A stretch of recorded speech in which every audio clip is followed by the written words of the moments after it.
வணக்கம் நண்பர்களே. பிரான்ஸ்ல வந்து முக்கியமான எச்சரிக்கை விடுக்கப்பட்டிருக்கிறது. இந்த எச்சரிக்கை வந்து முக்கியமாக பாரிஸ் பிராந்தியத்துக்கும், லியோனுக்கும் வந்து தான் அதிகமாக விடுக்கப்பட்டிருக்கின்றது. என்ன அப்படின்னு சொல்லி பார்த்தால், இந்த வெப்ப அலையுடைய தாக்கம் வந்து வரும் நாட்கள்ல அதிகமாக இருக்கும் அப்படின்னு சொல்லி சொல்லப்படுகிறது. குறிப்பாக இன்றையிலிருந்தே இது ஆரம்பிக்கிறது அப்படின்னு சொல்லியும், இந்த கிழமை ஞாயிறு வரைக்குமே வந்து இது மிக பெரிய அளவில தாக்கும் அப்படின்ற மாதிரி, பிரான்ஸ் காலநிலை அவதானிப்பு நிலையம் வந்து இந்த எச்சரிக்கைய விடுத்திருக்கின்றது. கிட்டத்தட்ட 37 வரைக்கும் செல்சியஸ் வரைக்கும் வந்து உயரும் அப்படின்னு சொல்லியும் சொல்லப்படுகிறது. பாரிஸ், லியோன் தான் இதில அதிகமாக அந்த எச்சரிக்கைய வந்து வாங்கியிருப்பதாக சொல்லப்பட்டிருந்தது.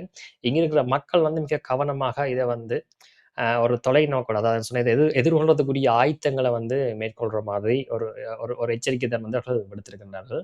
அவர்கள் பாரிஸ பொறுத்தவரைக்கும் எப்படி சொல்றாங்கன்னு சொன்னால், அடர்த்தியான கட்டிடங்களும், குறைவான தாவரங்களும் வந்து இருக்கிறதால தான் வந்து, அந்த வந்து அதாவது பகல்ல கிடைக்கிற அது இரவு திரும்பி போகாமல் அப்படி இருக்குது அப்படின்னு சொல்லி சொல்றார்கள். இதுல முக்கியமான ஒரு பெரிய அவர்கள் சொல்ற பிரச்சனை என்ன அப்படின்னு சொல்லி பார்த்தால், அந்த பகல்ல வர வந்து இரவு போகாது. இரவும் வந்து வெக்கையா தான் இருக்கும் அப்படின்ற மாதிரி சொல்லியிருக்கின்றார்கள். அதுதான் வந்து இங்க ஒரு பெரிய பிரச்சனை. மக்கள் வந்து அத சமாளிக்கிறது தான் கஷ்டப்படுவார்கள் அப்படின்ற மாதிரி சொல்லப்பட்டிருக்கின்றது.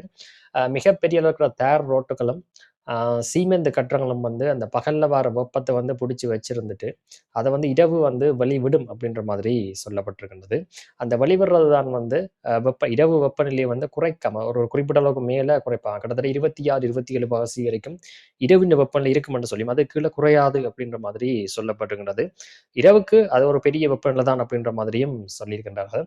அதேபோல பகல்ல வந்து 37 வரைக்கும் வந்து பாரிஸ், லியோனுக்குள்ள வந்து அதிகமாக இருக்கும் என்று சொல்லி சொல்லப்பட்டிருக்கின்றது.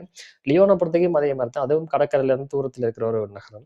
அப்ப என்ன நடக்கும்னு சொல்லிச்சுன்னா, அந்த குளிர்ந்த காத்து வந்து வரக்கூடிய வாய்ப்பு அங்க இல்லைன்னு சொல்லியும், அதனால வந்து அங்கேயும் பகலும் சரி, இரவிலும் சரி, அந்த வெப்பநிலை வந்து மக்களுக்கு வந்து அது இருக்கிற வெப்பநிலைன்றத தாண்டி, அத நீங்க உணர்றது வந்து இன்னும் கூட வெக்கையா மாரியே தெரியும் அப்படின்ற மாதிரி சொல்லியிருக்கின்றார்கள். மக்கள் அதுக்குரிய முறையில இதுக்குரிய ஆயத்தங்கள வந்து செய்து கொள்ளுங்கள். இந்த கிழமை அதாவது என்னன்னு சொன்னா, புதன், வியாழன்ல இன்னும் அதிகரிச்சு, ஞாயிறு வரைக்கும் அது தொடரும் அப்படின்ற மாதிரி எச்சரிக்கைய விடுத்திருக்கின்றார்கள்.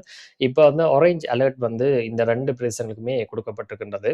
ஆ அதாவது என்ன தாவரங்கள் பரிசுகள்ல வந்து தாவரங்களுடைய எண்ணிக்கை மிக குறைவாக இருக்கிறது. இன்னொரு முக்கிய காரணம் அப்படின்னு சொல்லி அவர்கள் சொல்லியிருக்கின்றார்கள். ஆனால் திருப்பியும் அந்த பாரிஸ வந்து ஒரு பசுமை நகரமாக ஆக்குறதுக்குரிய சில வேலை திட்டங்கள் வந்து பெரிய அளவில இப்ப சில வருடங்களாக செய்து கொண்டிருக்கிறார்கள்.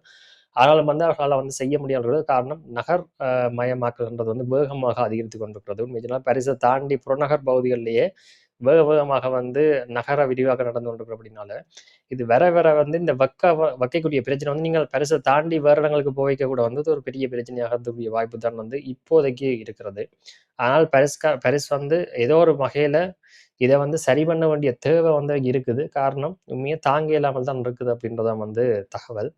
ஆம் கவனமாக இருந்து கொள்ளுங்கள். நன்றி.